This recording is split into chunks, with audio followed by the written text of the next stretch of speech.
National Weather Service in Chicago has issued a severe thunderstorm warning for northern DeKalb County in north-central Illinois, southwestern McHenry County in northeastern Illinois, southern Boone County in north-central Illinois, until 3 p.m. At 2:17 p.m., a severe thunderstorm was located over Kirkland, or 7 miles west of Genoa, moving southeast at 25 miles per hour. Hazard, 60 miles per hour wind gusts and quarter-size hail. Source, radar indicated. Impact, hail damage to vehicles is expected. Expect wind damage to roofs, siding, and trees. Locations impacted include DeKalb, Sycamore, Genoa, Cortland, Kirkland, Maple Park, Kingston, and Fairdale.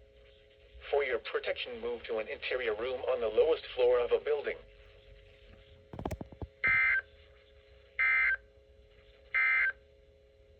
This is no weather